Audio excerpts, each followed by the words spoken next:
Well, after 35 years of college athletics, one of the things you realize is that college athletics is all about people.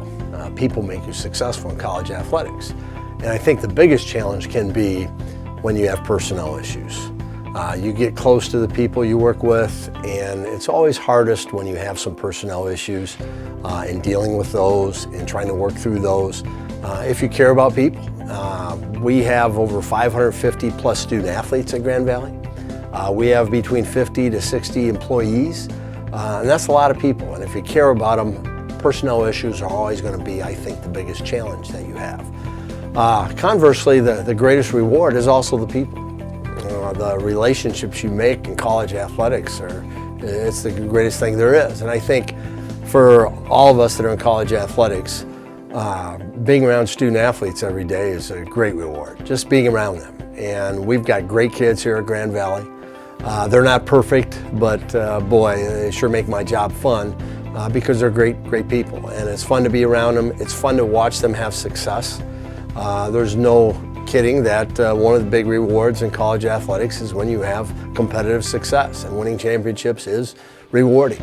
But I think that the best reward is to watch these young people come in as freshmen and graduate as adults. And then they go on the real world, and it's fun to see them after their college career is over and see them doing well in the real world.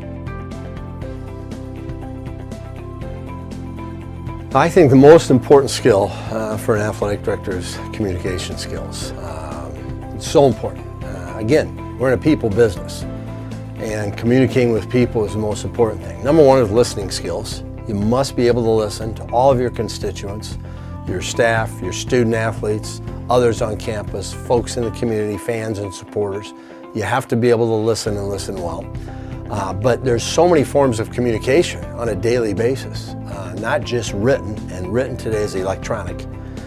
That's very important. Your message has to get through, and get through clearly to the recipient every time you do it. I think verbal skills are absolutely critical for an athletic director. One-on-one meetings with people, all of the meetings you're in and meetings you lead, as well as all of the many times you're out in the public and you're in front of a group of people. So speaking skills are very important for an athletic director. I also think that one of the things that I've always emphasized with our staff is to over-communicate. Don't leave anything to chance. Even if you repeat something over and over and over again, it eliminates error due to miscommunication or lack of communication. So I think one of the most important skills for an athletic director is communication. I've had a lot of great advice over the years, and I think it's important to find mentors that you can talk to and get great advice from. Two specific things come to my mind of some of the best advice I've ever gotten. My father gave me some of the best advice that I ever received my freshman year in college. I was my freshman year at the University of Toledo, this is almost 40 years ago, December of 1976. And we had been through 3 weeks of preseason practice. And in those days, you had 6 weeks of practice before a game. It was a grind. Today, it seems like we're playing a game after 2 weeks of practice, but you had 6 weeks of practice. And I was after about week 3 or 4, I remember, going home, and it was tough. Practices were tough, schoolwork was tougher, competition was high. I mean, everybody was good that I was going against every day, and I was very discouraged. And I went home and I sat down with my mom and dad, and I shared with them, I don't know if I can do this. I don't know if I can make it through 4 years of doing this. I'll never forget what my dad told me. I think it was great advice as a parent, for any parent of any athlete, but great advice especially for parents of college athletes. He said, you know, your mother and I don't care whether you play a lot, make first string, or are always a bench warmer, or whether you make all A's or all C's.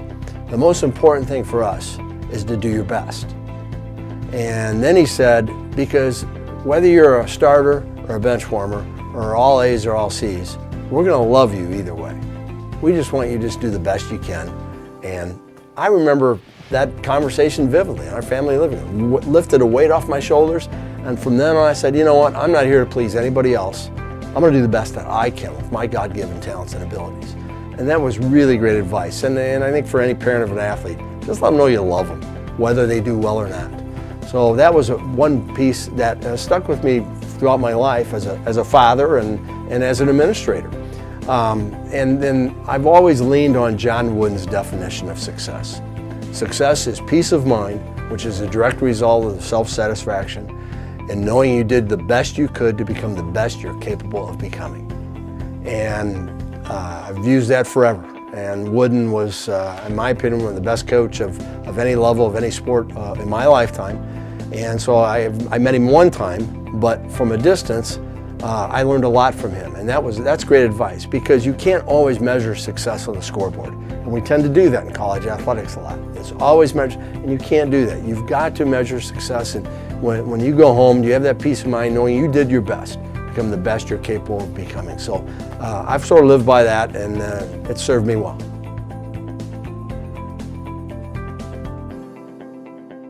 Well, I think our success at Grand Valley, we talk a lot about our fundamentals for success. We have 3 fundamentals for success.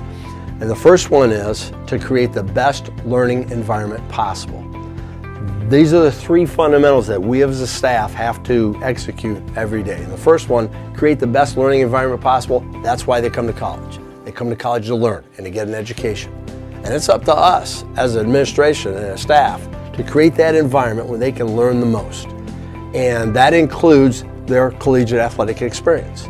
It means helping them achieve their degree and helping them achieve success in their collegiate athletic experience. I think it's one of the best learning labs they'll ever have in their college career, college athletics. And one of the reasons why it's important, and I go over this with every recruit I meet with, is that college athletics teaches you how to overcome adversity. You will face adversity as a collegiate student athlete. I faced it, everyone has faced it. And you have to learn how to deal with it. You have to learn how to overcome that.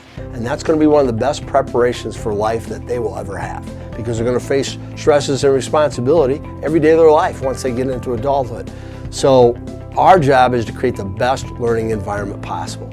And we believe if we're doing that and helping them learn and get their degree and teaching them life lessons in their athletic experience and teaching them their sport and teaching them how to compete, we'll have success. So the second fundamental for success that we have is to challenge our teams to competitive greatness. And we define competitive greatness as coming through with your best effort and best performance when it's most needed. That's hard to achieve. It doesn't always mean you win a trophy or a championship banner or a ring, but it means being the best you absolutely can be. Our goals as a staff have to be, when these student athletes' careers are all said and done, we want them to look back and say, you know, I became the best student, the best athlete, and the best citizen that I could possibly be. That's our goal. And so we're going to challenge them every day to bring forth their best effort and best performance every day. Because once they get into adulthood, that's what they're going to face. And if we're doing that and challenging them on that, we're going to get good results. Again, you can't always determine what the results will be. There's a lot of factors that go into that, but they can give their best. The third and final fundamental for success that we have is to commit the energy necessary for success. I've always felt that when you're around the college campus and you're in a college athletics environment, you have 550 plus young people between the ages of 18 and 22, you better bring the energy every day. That's primary for any leader, is to bring the energy necessary for success. And we're in Division II. We can't always buy our way out of success. We can't throw resources to solve problems. Sometimes we got to go the extra mile. We got to do the little things better. We got to make a little extra effort to make something work, whether it costs money or not. And that's been a key, I think, to our success, is throughout our campus at Grand Valley and in our athletic department, we've had a collective effort of a lot of people that have committed the energy so that our teams can be successful.